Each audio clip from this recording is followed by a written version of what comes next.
Quelques mots sur la valeur de la pratique de l'art martial dans le développement personnel.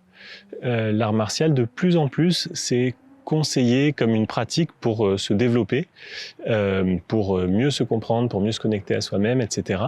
Et il y a vraiment de bonnes raisons à ça. La première, si on va chercher à la racine, c'est qu'on considère toujours qu'il y a deux polarités. Il y a une polarité de vie et une polarité de mort. Et l'art martial, au départ, ça traite la polarité de mort. C'est-à-dire que ça traite la relation à la mort, à la morbidité, à la violence, etc. Et c'est un apprentissage qui est indispensable pour aussi développer la polarité de vie. C'est-à-dire qu'on ne peut pas développer l'un sans l'autre. Donc la pratique martiale, dans le fond, c'est ça, c'est se connecter à la mort pour pouvoir aussi se connecter à la vie. Les pratiques, par exemple, de méditation immobile pendant de très longues heures, c'est aussi une forme de relation à la mort. On sent plus le corps, on sent plus les jambes, le sang circule beaucoup moins, etc.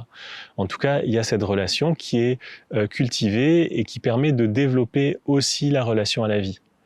Voilà, de même, il y a par exemple des pratiques méditatives, d'imaginer le corps comme un cadavre qui se décompose, etc. Tout ça, c'est pas fait pour vouer un culte à la mort, mais c'est fait pour traiter la relation à la mort de façon à aussi développer la relation à la vie. Voilà, donc ça c'est l'aspect vraiment fondamental de l'art martial. Et de façon plus pratique, l'art martial, dès qu'on travaille à deux, et en général c'est quand même le principe de l'art martial, le jeu, ça va être toujours de chercher les failles chez l'autre, de mettre le doigt sur les faiblesses, les fragilités, les points faibles de l'autre. Et c'est un jeu qui se fait à deux, ça peut être fait avec beaucoup, il faut que ce soit fait avec beaucoup de bienveillance, beaucoup d'écoute, ça doit être dosé, mais en tout cas, ça permet à chacun de faire un vrai travail sur soi, parce que ça permet de prendre conscience de nos propres difficultés, nos propres blocages, nos propres points faibles. Par exemple, il y a un ouvrage classique chinois qui s'appelle le Sun Tzu Bing Fa, ça veut dire l'art de la guerre de Sun Tzu. Et dedans, il y a une phrase qui était très souvent citée par mon enseignant. Ça disait « Bu zhuo meng dian, chang xi ta xu ». Ça veut dire chercher les points aveugles, ça veut dire chercher les endroits où la personne n'est pas consciente, où elle ne voit pas. Et puis, agrandir les failles ou élargir les failles et agrandir les vides. Ça veut dire, voilà, chercher là où l'autre n'est pas conscient et mettre le doigt dessus, ou mettre le doigt dedans, ou mettre le sabre dedans, enfin bref. Donc c'est un principe martial, mais ce principe martial, il est très très très proche de ce qu'on va faire en thérapie. Si on a une démarche sincère, on va chercher les points faibles, mettre le doigt dessus, chercher les points aveugles, c'est-à-dire les choses desquelles on n'est pas conscient, etc.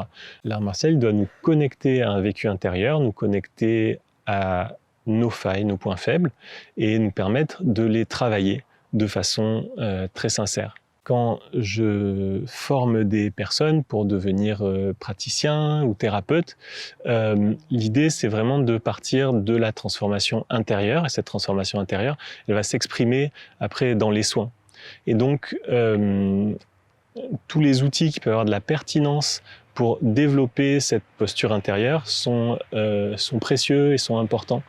Et c'est vrai que j'utilise beaucoup, évidemment, le Qigong, qui est un outil pour travailler le ressenti de l'énergie, mais le Systema ou d'autres pratiques martiales sont aussi vraiment précieux.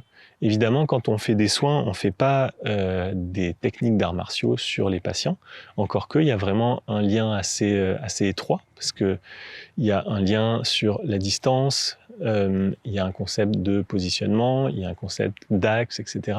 Toutes ces choses-là, elles peuvent se retrouver dans la relation au patient, mais de façon plus subtile.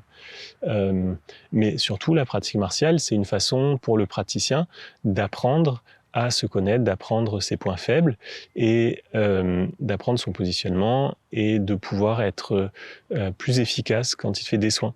Donc ça fait complètement partie de l'apprentissage des soins énergétiques ou du massage ou des thérapies en général, parce que c'est une façon de faire un point sincère avec soi-même.